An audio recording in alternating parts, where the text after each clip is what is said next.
Laura Babcock had a life that was seemingly perfect. She'd just gotten a college degree, was surrounded by her friends who loved her, and she was on a path to secure the job of her dreams.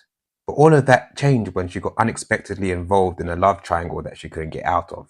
Laura was blissfully unaware that the man that she had fallen for had a series of incredibly dark secrets that he'd been keeping from her. Investigators claimed that Laura was subjected to an unspeakable crime, and it ultimately resulted in her losing her life and being disposed of in the most creative yet heartless way you could possibly imagine. Detectives spent months collecting evidence and investigating this crime, and in the end, 2 criminals were placed behind bars. But they're not anyone you'd have suspected. This is a story that is bizarre from the beginning to the end. This is the twisted case of Laura Babcock.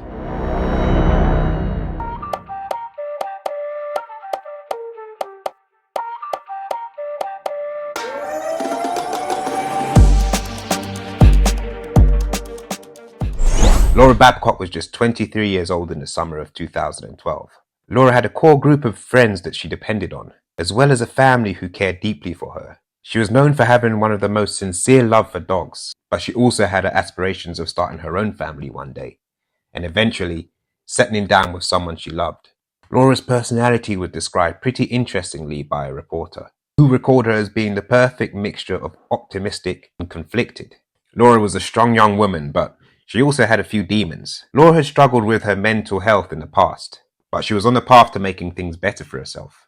In 2012, she just graduated from college and got her degree in English, as well as drama. She'd been attending the University of Toronto for a number of years and was super excited to finally put her life as a student behind her and get to work on her career. She'd been spending time searching for a more permanent job where she could begin to place her roots and grow. But she quickly learned that finding an honest, good-paying job isn't easy, as some people make it seem. After spending quite some time trying to find a suitable position and being unable to do so, Laura started to get impatient. Worse yet, she had begun having disagreements with her parents. Although Laura was 23 and equipped with a solid education, she continued to live at home with parents while she tried to make ends meet. Her parents were happy to have her, but they had strict rules that she was expected to follow. This was the cliche situation of stay at home as long as you want, but if you live under my roof, you'll live by my rules. Laura respected this to a certain extent, but tensions began to rise when Laura began to push back on her parents. Laura began to push back on her parents' rules about curfew. She'd missed curfew multiple times in the past, and this was beginning to be a problem for her parents. Rather than agreeing to her parents' rules, Laura decided that enough was enough and she moved out on her own. Well, sort of. She moved out, but she wasn't entirely on her own just yet. She wasn't able to afford her own place to stay. She opted to hop from couch to couch, bouncing between the homes of her various friends. While certainly this isn't a great lifestyle decision, Laura just needed some space and time away from her parents while she tried to establish herself as her own person. Her father clarified that she had not been banished from her home due to her curfew violations, but he made it clear that he didn't approve of her coming at 2 or 3 in the morning multiple times a week, which is when Laura eventually opted to just move out. Without a job and desperate for money, one of Laura's friends introduced her to a new idea. While waiting to find a more traditional job that utilizes her degree, why not try joining the escort business? To put it plainly, an escort is someone who is paid for their companionship. Escort services are widely available to people of all genders and walks of life. And most of the time it just involves accompanying someone to an event or just paying the person to hang out with you and be friendly. But sometimes escort services require more than simple friendship, depending on the client's requirements or requests. Laura was apprehensive about this line of work, but she knew that she needed the money, and she needed it quickly. So she opted to give it a try. Those around Laura noticed that pretty soon, after she joined this particular workforce, her mood began to change. Her father recalls this time in her life and says that it was clear that Laura was growing frustrated. He said that she always seemed agitated and on edge, and would have a hard time sitting still. One of her friends recalled her time working as an escort and said that Laura had a lot of emotional issues. But they understood each other, saying that overall, Laura was a very happy and outgoing person.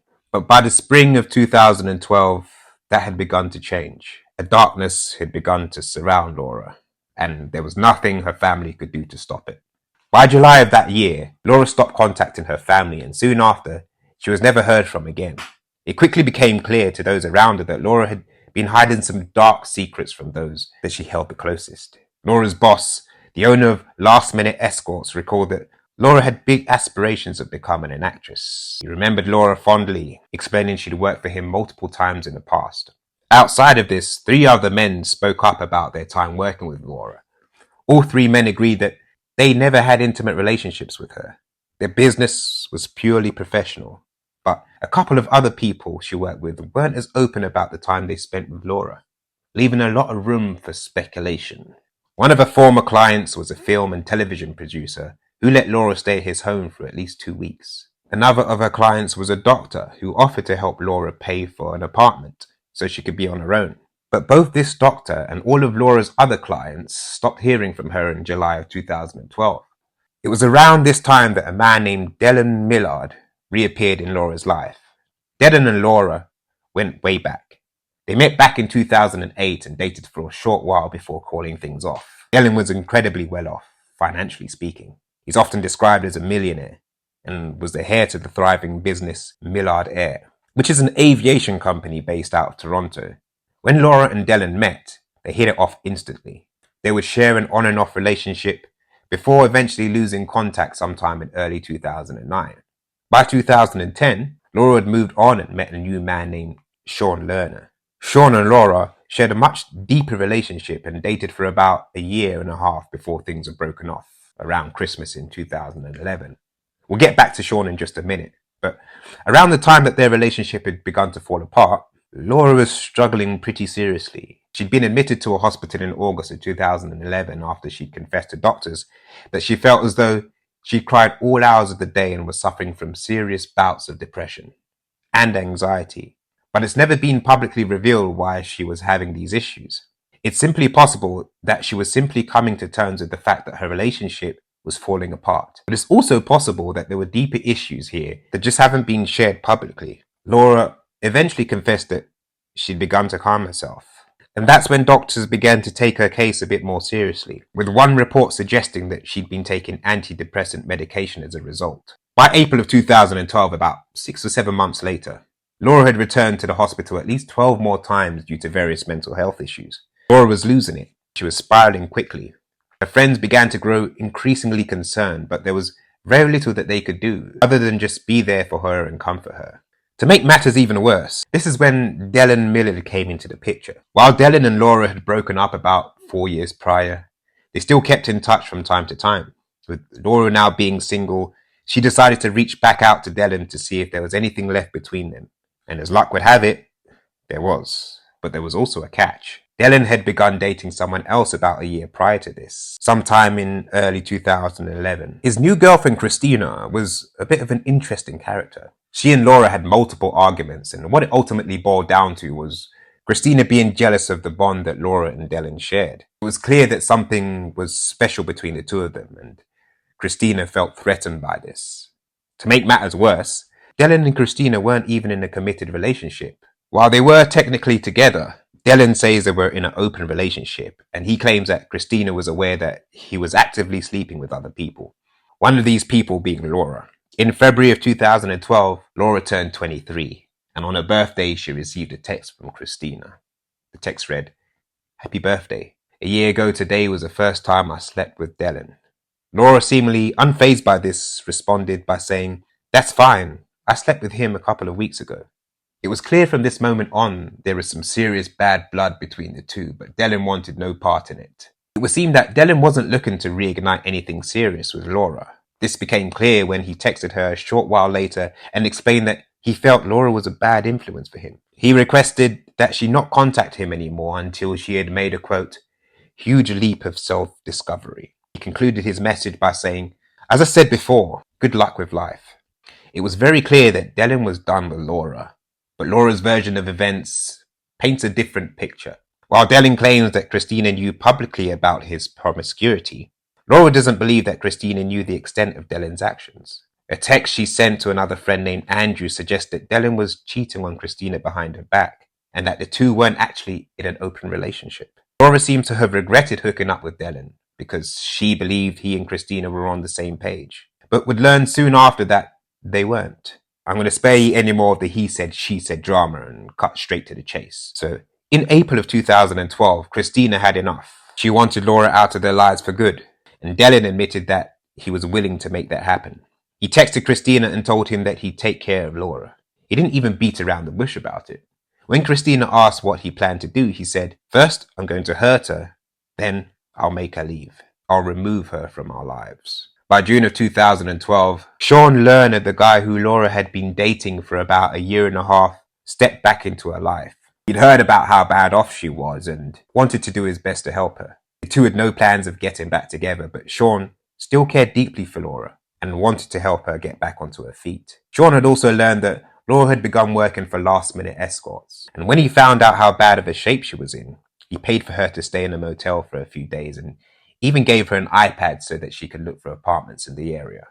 When he pressed Laura about her involvement in the escort business, she repeatedly assured him that her business was not of a sexual nature, and that she was nothing more than arm candy for lonely men. Sean says that he still believes there was more to that than this. If this weren't bad enough, several of Laura's friends also explained that around this same time, they had reason to believe that Laura had developed an addiction to illegal substances. Laura, to put it lightly, was not having a good time. You can't help but feel terrible for her after everything she'd been through. But at this same time, we also have to admit Laura was an adult, capable of making adult decisions. It just seemed that she kept making one bad decision after another, and it led her down a path that quickly became too treacherous to come back from. All throughout this time, despite Laura's claims that she didn't want to be involved with Dylan, and despite his claims that he didn't want to be involved with her either, Laura and Dylan remained in almost constant contact. In fact, in the days leading up to her disappearance, Laura and Dylan spoke on the phone at least 100 times. I wasn't able to confirm whether this communication was via calls or text, but either way, they were still on speaking terms and were making the most of it. The two had made plans to meet up on the evening of July the 3rd, and later that night, Laura headed towards Kipling subway station in Toronto, where Dylan picked her up, driving her to his home. An hour later, Laura's phone turned off and would never come back on again. Now, just a quick warning. This case takes a rapid nosedive from here, and the events all take place rather quickly, one right after the other. So buckle down, maybe even take some notes, because things are about to get crazy in very rapid succession. Okay, so after Laura met up with Dylan that evening, Dylan sent out a text message at around 7:30 to his friend Mark Smitch. The message read, "I'm on a mission, back in 1 hour." No further texts were sent. The very next day, Sean Lerner received a notification that the iPad he'd given to Laura had suddenly been renamed Mark's iPad. It's safe to assume that Dylan's aforementioned friend Mark had come into possession of Laura's iPad. But how? Immediately after this, Dylan took a photo of his cell phone showing an object wrapped in a blue tarp, located on his farm on Waterloo. And it's been suggested that this photo was shared with Mark. Later that same day, Dylan accepted the same-day delivery for a brand new mattress. I think we can all tell what's probably going on here. Laura spends the night, then all of a sudden, Dylan is taking photos for something wrapped in a tarp, then buying a new mattress. Things were getting fishy, to say the least. But if this wasn't clear enough, things are about to get worse. In the days leading up to all of this, Dylan had contacted his mechanic friends and asked him to make arrangements to deliver an animal incinerator to his farm. This incinerator arrived on July the 5th, 2 days after Laura was last seen. This brings us to July the 14th, 2012, the day that Laura's family decided to file a missing person report. See, Laura was known to lose touch with her parents from time to time. After all, they were still caught up in a bit of a disagreement at this point. But it was incredibly unusual for Laura to not make contact with her friends. It's been noted that she spoke to her friends literally every single day up to this point. But when the missing report was filed, Sean Lerner says that police didn't seem concerned in Laura's case at all, especially after they learned about her mental issues and her work as an escort. 9 days passed by without any leads to or from the police who were working on the case. But on the evening of July the 23rd, Dylan sent a text message to Mark saying, "Barbecue has run, it's warm up, it's ready for meat." Immediately after this text was sent, Dylan made a Google search, seeking the correct temperature for cremation. Soon after, Dylan took a photo of Mark standing next to the cooker. The objects that were seen inside the cooker at this point were later described by a forensic expert as resembling human bones. By late July, Laura's final phone bill was delivered to her parents' home. Desperate for answers, her parents opened the bill. They immediately noticed that the final calls she made were to Dylan, someone she'd supposedly written off and moved on from. This was the biggest red flag her parents could have possibly found, and they immediately called her other friends, desperate for more information about her secret relationship with Dylan. One of the people her parents reached out to was Sean Lerner. Sean took it upon himself to reach out to Dylan, asking if he had had any information about Laura. He sent Dylan a text message that read, "I'm not looking to point a finger at anyone, but we're concerned about Laura and it looks like you were the last person to correspond with her." Dylan initially ignored these texts, but the two later set up a time to meet at a local Starbucks to chat about the situation. When the date finally rolled around, the two spoke briefly, before Dylan began making accusations that Laura was nothing but an addict who continued hounding him. Hoping for a fix, Dylan says he repeatedly denied Laura's requests and had no involvement in her disappearance. Then he made a pretty shocking statement. As the two ended their conversation, Dylan informed Sean that he should have, quote, "no reasonable expectation of finding her."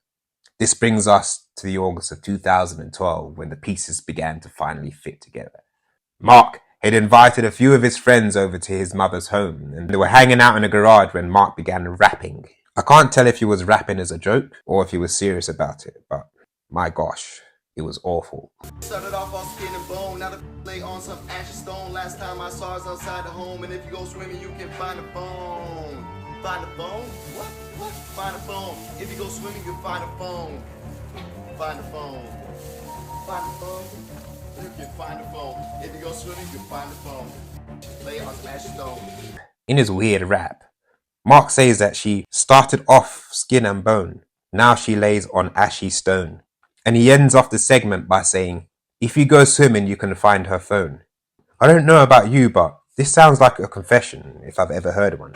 Mark's friends were apparently shocked by this as well, and that's why they eventually agreed to testify against Mark, saying that he would eventually later confess to claiming a girl's life, burning the remains, then disposing of the evidence in a lake. Mark was very clearly shit at keeping secrets. This was all investigators needed to pin both Mark and Dylan for the disappearance of Laura Babcock. But this isn't the end of the case by any means. After detectives learned of Mark's ridiculous confession, they obviously pieced together the connection to Laura Babcock's case. But they also started to reinvestigate another crime that involved Dylan's own father, Wayne Millard. Wayne had lost his life a while back, but investigators initially ruled that he'd claimed his own life, resulting in Dylan becoming the heir to his father's multi-million-dollar estate. But now that they'd learned the extent of Dylan's involvement with Laura, they wanted to re-examine his father's case, planning to pin Dylan for that crime as well. If this wasn't bad enough, investigators also learned the third man who was involved with Dylan. This man had listed a pickup truck for sale on a local shopping app, and Dylan and Mark showed up to test drive the car. While out driving the car, they claimed the life of the owner and presumably stole the truck. This victim was also disposed of in the duo's makeshift incinerator. Now, the story of Dylan and Mark goes much deeper than this, and pretty much everyone who knew the two was somehow involved in the case, with a female friend of the two even being accused of helping clean up the scene of the crime and destroying evidence. If you'd like a more in-depth look into the crimes of these two, let me know in the comments and I might revisit this in the future. But for today's video, I want to stay focused on Laura Babcock. For the duo's crimes against Laura, they were each sentenced to 25 years behind bars. Even though Laura's remains have never been found, Dylan has since appealed the charges placed against him regarding the disappearance of Laura. But it seems safe to assume that these appeals will most likely be denied. Thankfully, Laura's family were finally able to get the justice for the horror that their daughter was put through. But in the end, this doesn't bring Laura back. It doesn't really solve anything at all. Let's take a look. Through a 6-week funeral for our daughter Laura. And you all know what a wonderful woman she was, as well as all the pains and struggles that she faced. You also know about the evil beings that took her life, and if society's lucky, we will not see them again on the streets. Today's verdict really brings us little joy. The loss of Laura is no less painful today than when it was realized 5 years ago. Like any parent that loses a child, we can only move forward with the thoughts of what might have been. We want to thank the jury. All of you have sacrificed so much to do your civic duty. I hope that, we hope rather, that you've been able to make some permanent friends. We also hope that you too are able to move forward and erase the bad memories that you surely must have after being exposed to such an ordeal. There's others that we want to thank, including Sean Lerner. I doubt that there's another person who cares more for his friends than Sean. We can only wish him the best in all he does in the future. And if we can ever be of assistance, please don't hesitate to call. To all those who are friends to Laura, especially the strangers, because of you, our faith in humanity remains steadfast, although obviously shaken. We hope that the kindness you showed Laura is returned to you tenfold. To all of my friends, our friends, workmates, relatives, neighbors, you all did the right things. We got hugs, phone calls, food, flowers, beer and wine exactly when needed. Thank you to the Crown lawyers and Judge Code. You're true professionals, and we felt from the beginning that justice would be done. We truly hope that we only see any of you again on social occasions. A special thank you to everyone in victim assistance. You were always there to support us and keep us strong and prepared for the rigors of the trial. Another special thank you to the guards and personnel of courtroom 27. Every morning we were greeted with smiles and words of encouragement and compassion. The chats prior to entering the courtroom helped cut the tension and calm our nerves. Thanks for those jugs of water.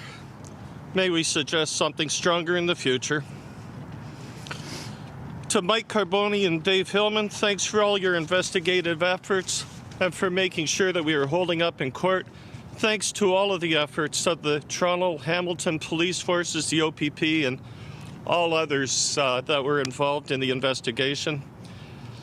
To Mike Carboni, I promise to eat more almonds. I also want to thank the media. We know that covering this case is what you had to do. We asked for privacy and you gave it to us. Thanks again.